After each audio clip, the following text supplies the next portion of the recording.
చేస్తున్నాను. అందరికీ నమస్కారం.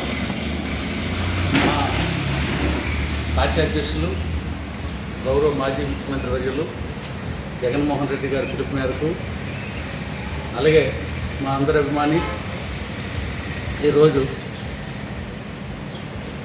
ప్రతిపక్ష అసెంబ్లీ మన శాసన మండలి ప్రతిపక్ష సభ్యులు మా గౌరవ మాజీ మంత్రి బొత్స సత్యనారాయణ గారు ఆదేశాల మేరకు మరి రేపు 9వ తేదీన ఉదయం 10 గంటలకు ప్రతి డివిజన్ ఆఫీసులో, ప్రతి జిల్లాలో డివిజన్లో ఉన్నటువంటి ఆ డివిజన్ ఆఫీసుల్లో భారీ ఎత్తున ఈరోజు అన్నదాతలు జరుగుతున్నటువంటి ఇన్ టైంలో ఊరి ఇవ్వకపోవడం కానీ, ఇన్ టైంలో ఈ క్రాప్ చేయకపోవడం కానీ, రైతులు చాలా ఇబ్బంది పడుతున్నారు.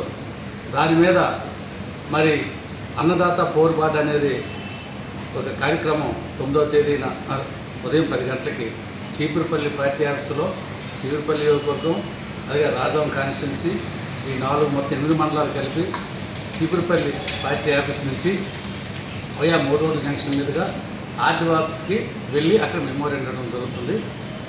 ఈ మెమోరాండం వచ్చే ముందు అందరితో 3 రోడ్ల జంక్షన్లో మరి గౌరవ మాజీ మంత్రి బొత్స సత్యనారాయణ గారు, గౌరవ జిల్లా పార్టీ అధ్యక్షులు జిల్లా చైర్మన్ మధ్య శ్రీనివాసరావు గారు, అలాగే గౌరవ మాజీ పార్లమెంట్ సభ్యులు బెల్లాన చంద్రశేఖర్ గారు ఆ 3 రోడ్ల జంక్షన్ కూడా మన ప్రజలను ఉద్దేశించి, రైతులు ఉద్దేశించి మాట్లాడడం జరుగుతుంది.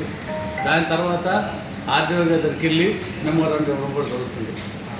మరి ఆ ప్రోగ్రాంకి 9వ తేదీ ప్రోగ్రాంకి మరి అందరూ కూడా రైతులు, కార్యకర్తలు, పెద్దలు, అన్ని వర్గాల ప్రజలు ఈరోజు స్వచ్ఛంద సేవా సంస్థలు, ఎందుకంటే రైతుకి అంత అన్యాయం ప్రతి ఒక్కరికి తెలిసి ఇప్పుడు లేనటువంటి బాధల్లో ఈరోజు రైతులు ఉన్నారు కాబట్టి అందరూ స్వచ్ఛందంగా పాల్గొని రేపు 9వ తేదీ ఈ అన్నదాత పోరు కార్యక్రమాన్ని జయప్రదం చేయాలని కోరుకుంటున్నాను.